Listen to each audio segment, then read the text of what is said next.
Selamat pagi dan salam sejahtera kepada dokter dan kawan-kawan saya yang lain. Nama saya Darren Bintang Panis, pemegang kad nomor matriks BP 211600600. Pada pagi ini saya akan membentangkan pengenalan kepada TP, tujuan TP ini, dan bagaimana ia digunakan. Oke. Pertama sekali kita pergi kepada pengenalan TP, yaitu TP ini atau lebih kita dikenali sebagai Inventory Personality 10 item. Yang dibangunkan di Amerika Serikat oleh Profesor Gessling dan rekan-rekannya Renfro dan Swen. TP ini direka untuk mengukur dimensi model 5 faktor personality atau lebih dikenali sebagai the big five, ya begitulah. TP ini dia dikembangkan oleh Profesor Gessling pada tahun 2003 dan diiktiraf bahwa massa selalunya diberikan pendekatan yang lebih utama dalam penyelidikan.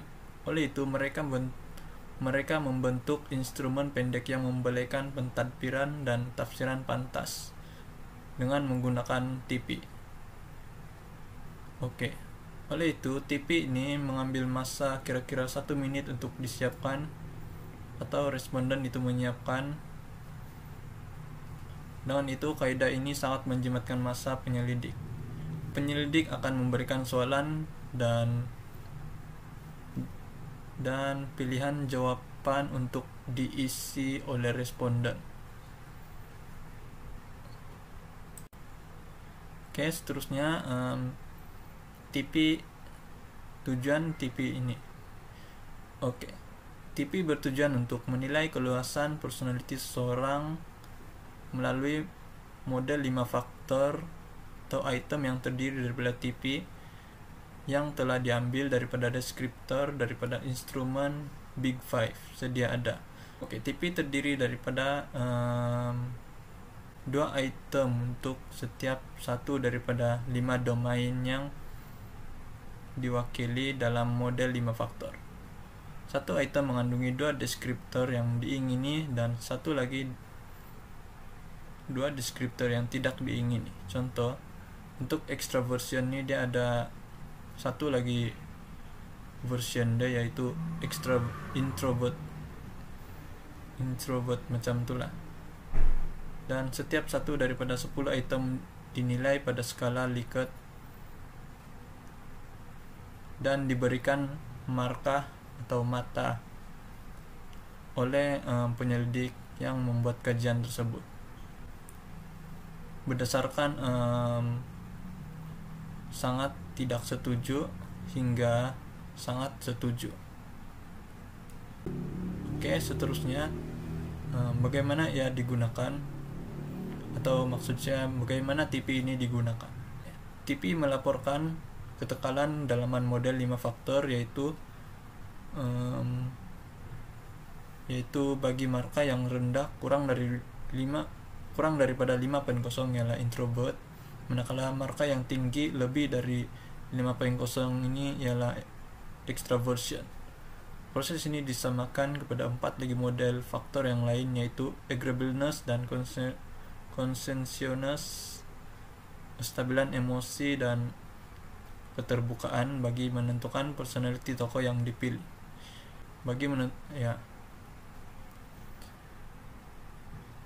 Marka dinilai melalui kekerapan yang diberikan oleh responden terhadap 10 item yang dinilai pada skala Likert.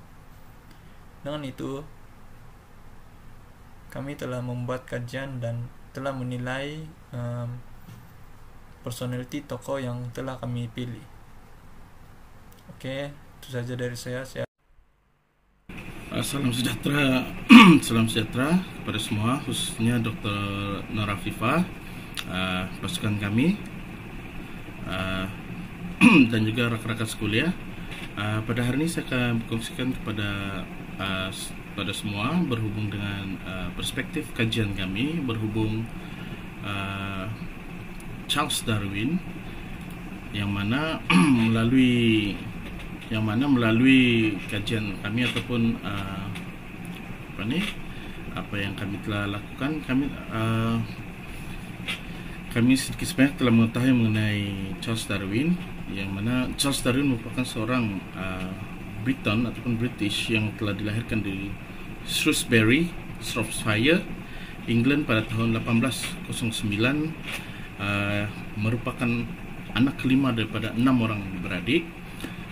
Yang mana Charles Darwin juga adalah berdasarkan pembacaan ataupun kajian kami, Charles Darwin berasal daripada keluarga yang kaya, yang mana bapa pada Charles ni merupakan seorang physician ataupun doktor, manakala ibunya merupakan anak perempuan kepada Josiah Wedgwood, yang merupakan orang yang penting pada zaman revolusi perindustrian di England pada waktu itu. Sedikit latar belakang pendidikan mengenai Charles Darwin, yang mana keluarganya telah menghantar Charles ke University of Edinburgh dalam bidang pengajian perubatan, tetapi Darwin tidak berminat ataupun kurang berminat dengan bidang perubatan, dan dia telah bertukar ke University Cambridge dalam bidang seni atau sastra, di mana di University Cambridge dia telah berjumpa dengan sepupunya, iaitu William Darwin Fox, yang mana merupakan peminat dalam pengumpulan serangga dan seperti kupu-kupu, rama-rama, dan juga kumbang. Perkara ini juga turut menarik minat Charles dalam bidang tersebut, di mana dia juga meneruskan minat sepupunya itu. Dalam pada itu juga Charles juga telah berkenalan ataupun kenal dengan Reverend John Henslow, yang banyak memberi sokongan kepada Darwin untuk meneruskan pengajiannya dalam bidang alam semula jadi ataupun alam sekitar. Pada zaman tersebut merupakan zaman di mana British mengembangkan empire mereka ke seluruh dunia, yang mana Darwin ataupun Charles Darwin telah menyertai pelayaran dengan menaiki Her Majesty Ship Beagle ataupun HMS Beagle, yang diketuai oleh Robert Fitzroy sebagai seorang saintis ataupun naturalist. Pelayaran tersebut telah mengambil masa selama 5 tahun. Dalam pelayaran tersebut HMS Beagle telah berlayar ke Amerika Selatan sehingga ke benua Australia ataupun New Zealand, dan sepanjang tempoh tersebut juga Darwin telah mengumpul banyak catatan ataupun sampel mengenai khususnya dalam bidang zoologi, dengan setiap sampel-sampel itu diatur dengan cermat dan teratur. Malah data-data tersebut juga telah dihantar kembali ke England. Pada waktu itu juga berdasarkan daripada sarjana-sarjana yang membuat kajian terkait Charles, berkemungkinan juga Darwin ataupun Charles telah dijangkiti dengan penyakit kangga pada waktu pelayaran itu, yang mana penyakit kangga ini merupakan parasit yang menjangkiti bahagian dalaman badan dan juga jantung.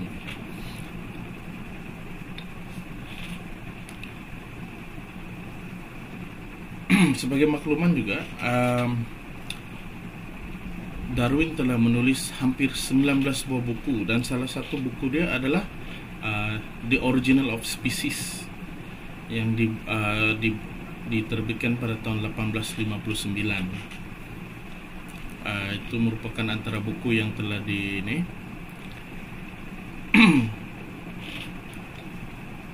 Selain daripada buku tersebut, Darwin juga telah menulis buku yang berkaitan dengan sejarah, berkaitan dengan zoologi dan juga sains. Itu saja daripada saya. Saya teruskan pembentangan ini kepada ahli pasukan saya. Assalamualaikum dan salam sejahtera serta selamat pagi. Saya Wanir Fatina Jo binti Wan Azizan, pemegang kad matrik BP 2111 0400. Pada hari ini saya akan membentangkan berkenaan dengan persamaan dalam pemarkahan TP terhadap Charles Darwin. Berdasarkan kesamaan yang terdapat dalam terdapat tiga aspek yang dipersetujui semua ahli kumpulan, antaranya seperti extraversion, kestabilan emosi dan ketelitian. Mari saya kupaskan dengan lebih lanjut. Yang pertama adalah extraversion, di mana kesemua ahli mempersetujui dengan rujukan bahawa Darwin merupakan seorang yang bebas dalam kehidupan, walaupun terdapat beberapa kajian yang menyatakan bahawa Darwin sering meluangkan masanya bersendirian. Akan tetapi Darwin sering mencuba benda baru dan menilai serta melakukan kajian dan mencari cara bagaimana merealisasikan minat secara bersemangat. Yang kedua adalah kestabilan emosi. Darwin adalah seorang yang kuat dalam menempuh cemuhan dan pandangan orang lain terhadap dirinya. Walaupun beliau pernah jatuh ke dalam kemurungan akibat kematian anaknya pada ketika itu, tetapi kemurungannya tidak membatasi Darwin untuk meneruskan apa yang dia telah lakukan. Terdapat banyak kontroversi yang berlaku semasa proses perkembangan teori beliau. Akan tetapi beliau tidak pernah menepis perkara tersebut secara negatif, walaupun penolakan daripada pelbagai pihak. Tetapi beliau tetap dengan pemilihan untuk meneruskan teori-teori beliau dengan baik tanpa mengganggu kestabilan emosi beliau. Perkara ini juga menunjukkan bahawa keberjayaan beliau membendung pelbagai kontroversi. Manakala yang terakhir, Darwin dikatakan seorang yang mempunyai ketelitian yang tinggi kerana penelitian dari segi hasil kerja beliau yang mempunyai aspek kepercayaan dan beberapa teori beliau yang masih digunakan pakai sehingga ke hari ini. Perkara ini amat menarik perhatian kerana ketelitian Darwin dalam hasil kerjanya. Darwin dapat melihat sesuatu sebagai sebuah teori yang boleh digunakan pakai, serta beliau mempunyai keunggulan dalam melihat kedua-dua empiris sebagai satu proses yang boleh mengarahkan diversi organisma. Perkara ini menunjukkan bahawa ketelitian Darwin dalam sesebuah kajian atau sebuah teori adalah terbaik dan boleh dicontohi. Ketelitian yang tinggi akan menghasilkan satu akhir yang baik dan berkualiti seperti teori-teori yang dilakukan oleh Charles Darwin. Sekian, ini sahaja daripada saya, dan saya akan berikan kepada ahli kumpulan seterusnya. Terima kasih. Assalamualaikum dan selamat pagi. Saya ucapkan kepada doktor dan rakan-rakan seperjuangan sekalian. Saya Eza Syahira binti Rodi, memegang matrix BP 21160642, akan meneruskan pembentangan untuk hari ini. Okey, baiklah. Terdapat dua perbezaan bagi keputusan ujian TP yang diperolehi ke atas personality Darwin. Antaranya ialah sikap keterbukaan dengan persetujuan. Okey, pertama sekali untuk persetujuan, terdapat 3 daripada ahli kumpulan kami yang bersetuju bahawa Darwin ini dia merupakan seseorang yang tidak mudah untuk bersetuju dengan pendapat ataupun pilihan orang lain. Berbeza dengan pendapat saya dengan rakan saya Wan Najwa, yang berpendapat bahawa Darwin ini sebenarnya seseorang yang mampu menerima pendapat dan pilihan orang lain. Ini dikatakan kerana walaupun beliau ni dia terkenal dengan bersikap yang suka berdebat dan terlibat dengan pelbagai jenis aktiviti perdebatan. Namun begitu, beliau masih mampu untuk menerima pendapat orang lain. Seterusnya, bagi sikap keterbukaan, 4 daripada ahli kumpulan kami bersetuju untuk mengatakan bahawa Darwin seorang yang bersikap terbuka dalam kehidupan dia. Namun begitu, seorang daripada ahli kumpulan kami kurang bersetuju dan dia berpendapat bahawa Darwin ni dia bukan seseorang yang bersikap terbuka dalam kehidupan dia. Itu sahaja daripada saya. Assalamualaikum dan salam sejahtera. Saya Nur Hidayah binti Ismail akan meneruskan pembentangan mengenai rumusan antara kesamaan dan perbezaan terhadap kajian menggunakan ujian TP ke atas Charles Darwin. Baiklah, kesemua daripada kami telah menjalankan kajian terhadap Charles Darwin menggunakan dominasi ujian TP, iaitu ekstraversi, kebersetujuan, ketelitian, kestabilan emosi dan keterbukaan. Melalui bacaan ekstraversi Charles Darwin, beliau merupakan seorang yang ekstrovert. Hal ini dibuktikan lagi dengan cara beliau memperketengahkan lagi teori evolusinya. Walhal pada ketika itu, terdapat beberapa kontroversi yang menyebabkan teori evolusinya tidak diterima oleh ahli saintis yang lain. Seterusnya, melalui dominasi kebersetujuan, beliau merupakan seseorang yang tidak mudah bersetuju dengan pendapat orang lain. Hal ini menjadi sebab beliau sehabis baik menegaskan akan teori yang dikajinya agar mendapat persetujuan orang ramai. Seterusnya, mengikut kepada dominasi ketelitian, Charles Darwin merupakan seorang yang sangat teliti. Hal ini dikatakan demikian kerana kajian terhadap teori beliau dijalankan sepanjang tempoh 5 tahun, sedangkan tempoh awal yang ditetapkan adalah sebanyak 2 tahun sahaja. Disebabkan beliau tidak mahu sebarang kesilapan yang muncul daripada jalan kerja yang dijalankan oleh beliau.